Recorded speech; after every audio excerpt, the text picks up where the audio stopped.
No, I'm right. I'm not. I made a preemptive strike on your whole attack on the taser. So what I was doing is I defend it, and you go, why are you defending it? You know, why are you doing that? I'm like, because I know you're gonna come out and go, well, they had tasers back then now too. You're gonna tell me, right? So I'm like, no, I'm trying to defend it before you actually go into it. They had a record player. Yeah. How the fuck did they record to the disc?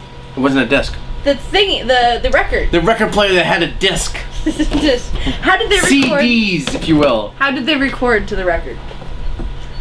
I don't know. How did they play it? You explain to me how they played it, and I'll tell you how they recorded it. Yeah, I can't. That's what I'm saying. Yeah? That's the whole point. It's bullshit. Yes, but we're okay with witches and people like getting ripped apart by trees and stuff. Okay. I'm appreciating that they made the witches look more like monsters than people. I'm appreciating that. But at least witches didn't ever fucking exist to begin with. If they're gonna use rifles and shit, they may as well have made it in the 1800s. Yeah, it's just like Abraham Lincoln, vampire hunter. Yeah, there you go. He can help them find the witches. Should we want to try freeing the witches? But no, I mean... He didn't free the vampire. Yeah, he did. No, I didn't watch that movie. I have to take your word on that one. The one vampire that was his friend he freed at the end. But anyways, no. See, here's the thing. It's a fictional movie, and every time you see something that's, like, should not be back in that day, you're like, okay, explain that one to me. So I saw something that was not back in that day before you could turn to me. Before you could turn to me and go, seriously? I started defending it instantaneously as a self-defense mechanism. And as soon as I defend it, you get all like, oh, why are you defending it? Because I've been defending everything else you've been throwing up there.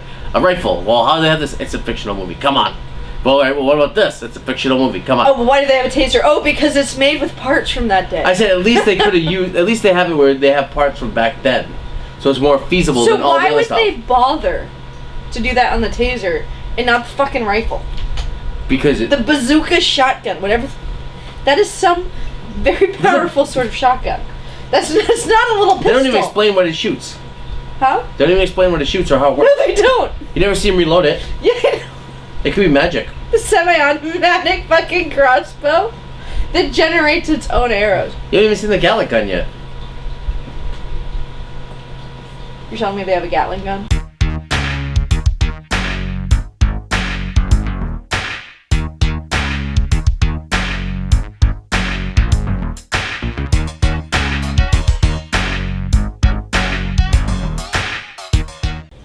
Okay, she's gone. I think you're safe. Yeah, okay. Folks, welcome to the beginning of Fan Request Month. As remember a long time ago we asked you for some requests. In that galaxy right here. And so we're going through them all, mainly because we're broke. And, pretty much. Yeah. So, yeah, it's still a movie review, so what are you going to do?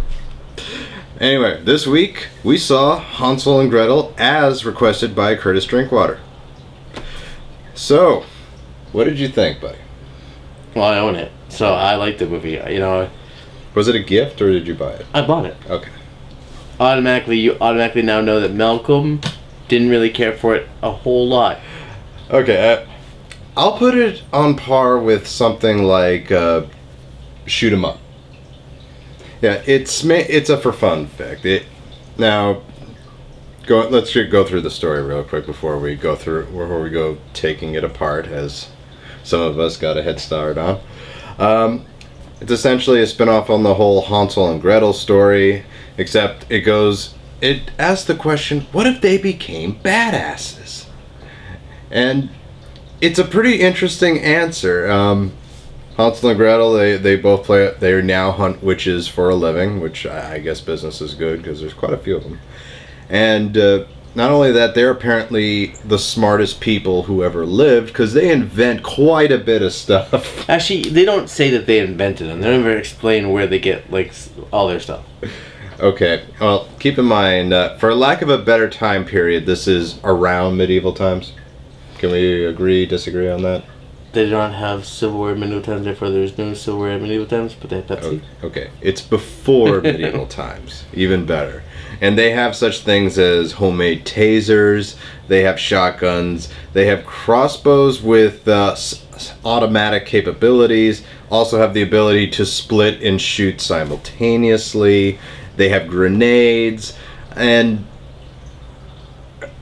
I'll warn you, as you saw earlier in the show, if you're the type who thinks a lot, you're not going to enjoy this.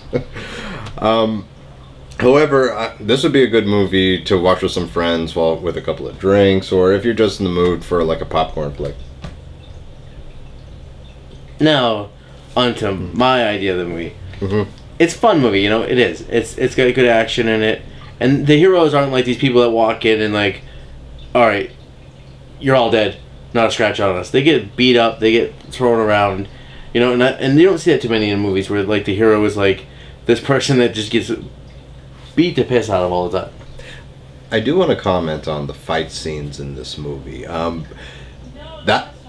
That was the fight scenes in this movie were actually I really enjoyed. They were really, really well made. They remind me of a kung fu scene in the sense that they used the environment really well. They used it felt very spontaneous, very put together. And the best thing of all for me, it wasn't like Dark Knight or Transformers where the camera zoomed right up so close to the action that you see like blurs. You see the whole thing. So it was real. I really have to applaud it. Yes. All right, we got Malcolm on the side of one thing. Let's see if we can bring him more over. Okay. You know, and they did a great job with the fight scenes in this movie, and the use of the magic that they use and stuff like that. You know, the witches didn't solely rely on their magic. They had fighting skills. Oh yeah, they had superhuman strength. I'll give another point there too. The witches looked really good. I liked how the witches looked. Not saying that I was a fan of the special effects in its entirety. We'll get into that in a sec, but I like how the witches came across. I like the whole mythos that they created for them, and they really they're probably the best looking witches I've seen in some time. And they're not all the same. Everyone is unique. Yes, in fact, it's a kind of funny scene, but at the same time, it's pretty impressive. There's a scene where you see like a whole group of witches.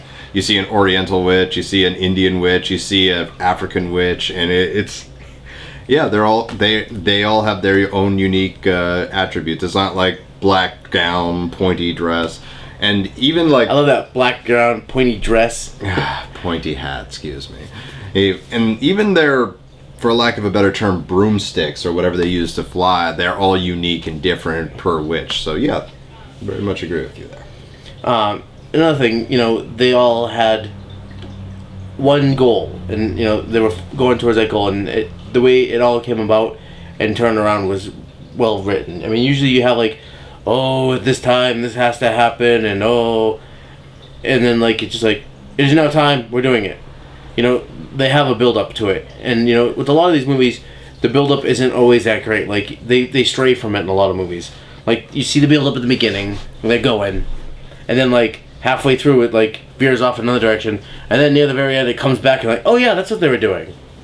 They actually followed like the build up all the way through this movie. Yeah, it's a pretty consistent story. I mean, there are some things I can nitpick about, and that's Hansel and Gretel here. I was kind of expecting them to both be really, really big badasses, but pretty much Hawkeye is the badass in this one, and Gretel is taken hostage. She's nearly raped at one point, and you know she's not quite the same caliber of a badass, even though they do work well together. Right. Another thing I'll nitpick, and I'm curious to hear your opinion on this. Watching those two together, I didn't really get a brother-sister vibe from them. In fact, there were quite a few times it felt like, are they dating? Well, if you look at the storyline, that's they lost their parents. They believe their parents abandoned them, and the only people they've had to survive with all this time is just themselves. So they depend on each other so much, you know, and I think that's why you don't feel the brother or sister thing there, because their bond is even stronger than most brother or sisters because they've only had each other to survive. but still, it's a little. But if it wasn't for the fact that you see Hansel get busy at one point, you don't really see him get busy. The idea that he's going to get busy happens. Yeah. And he doesn't hesitate and be like, well, I need to make sure my sister's okay. He's like, all right, let's do this. And yes, some side boob in that scene, folks. So, but that's about It's it. not actually side boob, it's the whole boob. You see the whole boob? Okay. Whole boob! So, that's awesome. Now let's go into special effects. What did you think about the special effects? The special effects I liked a lot of them. Some of them could have been a lot better. The blood splatter from getting shot and stuff like that. The CG is still, some movies have gotten it better, but it's still not to the point where you can actually do a movie where it's just CG bullet shooting people. Because it doesn't come out quite right. You can always tell the difference. Yeah, this is a movie where when it's CG, you can really tell it's CG. And that does hurt the overall effect, even though a lot of the scenes are still pretty cool in and of themselves. They don't use enough CG, though, where the CG not being up to par affects the quality of the movie. But the thing's not looking quite right. Like, I cracked a joke at one point in the scene because looking at the weapons they're holding, I'm like, yeah, that's clearly plastic. Wow. But it does sort of hurt it from looking completely realistic. But I will give credit to one thing. One of my favorite characters in this, Edward. I did like how he looked. Little stiff in the hands, but other than that, I liked how he looked. He reminded me very early Jim Henson. Yep. I did enjoy him. And Edward in this movie isn't a vampire, he's a troll. Yeah. Nor does he have scissor hands. There is no Jacob, which would have been funny if there was like a werewolf he had to fight or something. He kind of also, I've talked to a couple people and they say that if you see it in League of Extraordinary Gentlemen, he has a little bit of a look of Sir Hyde. Hyde, yeah. Okay, I could see that actually, yeah. And of course, a bigger head and stuff, but a general look of Hyde. So, now what would you give it? I own it, so I like it. Obviously. You don't regret this decision of owning it? No. Okay. And I wanted to go see the second one because they're talking about making a sequel. Malcolm with that automatically makes you say like, yeah, I'll wait till it comes on Netflix if I have a free month. Yeah, this is not a go see it in theaters type of thing. Especially considering now it's no longer in theaters, so it's gonna be kind of hard to do that anyways. Indeed. Well, if it was, I would say this was a solid rental. However, if you like, I won't say if you're him, if you like really goofy movies, if you like good action, I will say once again the action is actually really top notch. The action is actually really top notch. It would make a solid rental, or it's a good film to watch when you're together with friends and just want to have fun. I like it. I own it. It's definitely a movie you really want to see because it's fun, and it has the action, it has everything there, and it does go very well. Everything flows. You have characters that you've seen in other movies and stuff like that, and they bring a sense of like comedy to it, and everything has a purpose. Yeah, once again, if you hear everything I'm saying that doesn't really faze you too much, then go get it. Now, next week, our next selection for Fan Pick Month, it comes from a very close friend to the show, Damian Martin. In fact, he likes us so much, he even let us do 2 shows in his home. That would be the After Earth one, and Now You See Me. Yes. Indeed.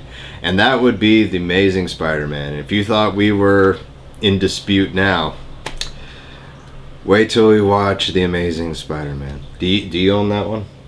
Yes, I do. Thank God I'm not running it. All right. All right, folks. Thanks very much for joining us. We'll see you next week.